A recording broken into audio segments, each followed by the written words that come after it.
আমরা শুধু চিকেন মালাইকারি, চিংড়ি মালাইকারি খেয়েছি, কিন্তু ভিন্ন ও দুর্দান্ত স্বাদের কচু মুরগির মালাইকারি কি খেয়েছি, যা স্বাদে ও পুষ্টিতে ভরপুর। এমনই একটি রেসিপি আজ আপনাদের সঙ্গে শেয়ার করব। আশা করি আপনাদের ভালো লাগবে। আর ভালো লাগলে আমার চ্যানেলটি সাবস্ক্রাইব করে ভিডিওটি লাইক, কমেন্ট, শেয়ার করে আমার সঙ্গে থাকবেন। আপনাদের ভালোবাসা আমাকে নতুন কাজের অনুপ্রেরণা দেবে। চলুন দেখে আসি কিভাবে তৈরি করেছি। তার জন্য আমি কাঠকচু নিয়েছি। কাঠকচুটা আমি এভাবে কেটেছি, একরকম করে কাটলেই হবে, তো আমি একটু বড় বড় করে কেটে নিয়েছি। আর এর সঙ্গে দেশি মুরগি আছে। দেশি মুরগি কাটা হলে বাকি উপকরণ সহ আমি একবারে রান্নায় চলে যাব। বিসমিল্লাহির রহমানির রহিম। চলে এলাম সমস্ত উপকরণ নিয়ে। কড়াই বসিয়ে দিয়েছি, কড়াই গরম হয়েছে। আমি সাদা তেল দিলাম। মালাইকারিতে সাদা তেল দিতে হয়। আমি হাফ কাপ দিলাম, আরও তেল লাগবে। 1 কাপ তেল দিলাম। 1 কাপের মতো পেঁয়াজ কুচি দিলাম। সঙ্গে একটু ফ্লেভারের জন্য 1 টুকরা সাদা এলাচ, 1টা তেজপাতা চিনি দিয়ে দিলাম। পেঁয়াজটা বেশি ভাজবো না, শুধু যেন পেঁয়াজের গন্ধটা চলে যায় এরকম করে ভেজে নেব। তো ভাজা হয়ে গেলে আমি ফিরে আসবো। পেঁয়াজটা ভাজা হতে হতে আমি মুরগিটা দেখিয়ে নিচ্ছি। আমি মুরগিটা একটু চামড়া সহ নিয়েছি। দেশি মুরগি এখানে 1 কেজি 50 গ্রাম আছে। বড় একটা মোরগ নিয়েছি। আপনারা চাইলে চামড়াটা স্কিপ করতে পারেন। মশলা তৈরি করব। আস্ত জিরা নিয়েছি 2 চামচ, ধনে নিয়েছি 2 চামচ, পোস্ত নিয়েছি 1 চামচ, শাহি জিরা নিয়েছি 1 চামচ, গোলমরিচ নিয়েছি হাফ চামচ, সাদা এলাচ নিয়েছি 6টা, দারচিনি নিয়েছি 3 টুকরা, জয়ফল নিয়েছি 4 ভাগের 1 ভাগ, জয়ত্রী নিয়েছি অর্ধেকটা, তেজপাতা। এগুলো আমি সব বেটে নেব। এখন আমি হাফ কাপ পেঁয়াজ বাটা দিলাম। এর সঙ্গে বেটে রাখা যে মশলাটা দেখিয়েছিলাম ওটা আমি বেটে নিয়েছি, সেটা দিলাম।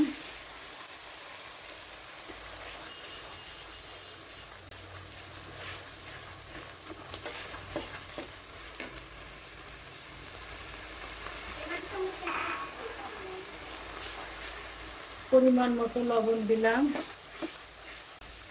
এ রান্নায় কাঁচা মরিচের ঝাল আনতে হয়, পরিমাণ মতো ঝাল দিলাম। আদা বাটা আছে প্রায় 1.5 টেবিল চামচ, রসুন বাটা আছে 1 টেবিল চামচ দিয়ে দিলাম। মশলাগুলো আমি 3-4 মিনিট ভেজে নেব, যেন কাঁচা গন্ধটা না থাকে। মশলাগুলো ভাজা হয়ে গেছে, আমি 4-5 মিনিট ভেজে নিয়েছি, তেল ভেসে উঠেছে। এখন আমি মুরগিটা দিয়ে দিচ্ছি, যেটা ধুয়ে রেখেছিলাম।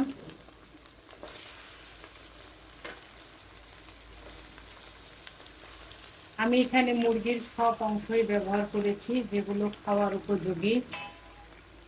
সামান্য একটু শুকনো মরিচের গুঁড়া দিচ্ছি, একটু কালারটা সুন্দর হওয়ার জন্য। 1 টেবিল চামচ চিনে বাদাম দিচ্ছি, এখানে যে কোনো বাদাম দেওয়া যাবে। এখানে আমি 2 টেবিল চামচ নারকেল বাটা ব্যবহার করব। এখন 1 টেবিল চামচ দিচ্ছি, পরে আরেক টেবিল চামচ দেব। আর এখানে প্রায় 1টা নারকেলের ঘন দুধ আছে, এখানে এখন পরিমাণ মতো দিচ্ছি, পরে একটু দিয়ে নেব।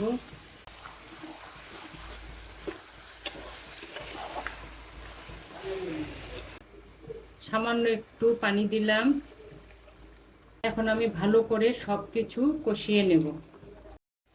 ফিরে এলাম প্রায় 8 মিনিট পরে। সুন্দরভাবে তেল ভেসে উঠেছে। আমি 8 মিনিট কষিয়ে নিয়েছি। এখন আমি মুরগিগুলো সিদ্ধ হওয়ার জন্য পরিমাণ মতো পানি দিলাম। ঝালটা কিন্তু আমরা যে যেরকম খাবো সে সেরকম দেব, যেহেতু কোরমা। আমি এখন 3 টেবিল চামচ পেঁয়াজ বেরেস্তা দিচ্ছি, এতে করে কালারটাও সুন্দর হবে, খেতেও আরও টেস্ট হবে। এখন মাংস সিদ্ধ হলে এবং কচু দেওয়ার সময় আমি ফিরে আসব। ফিরে এলাম 15 থেকে 16 মিনিট পরে।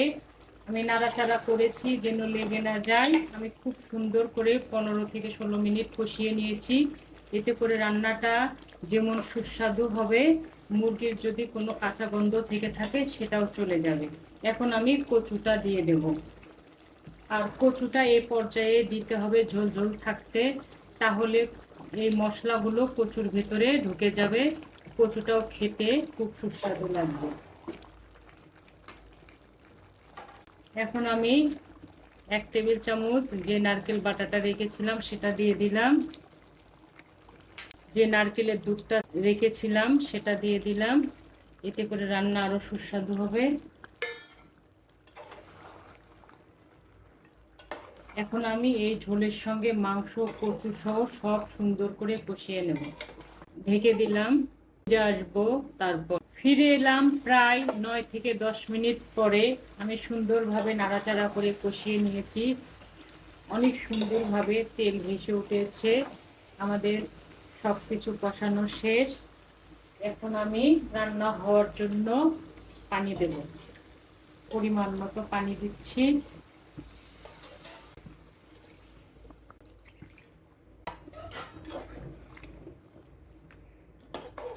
সব মিক্স করে দিচ্ছি।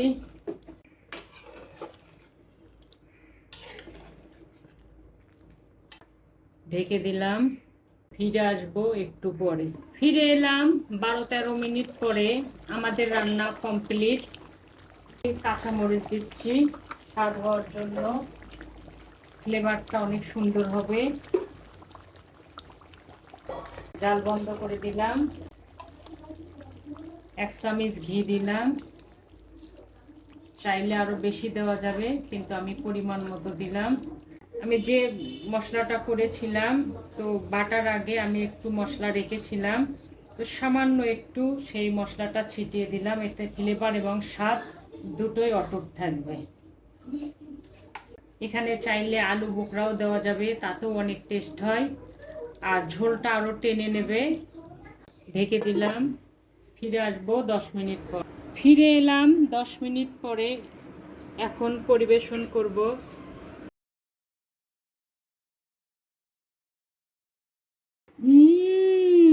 স্বাদে গন্ধে পুষ্টিতে অতুলনীয়।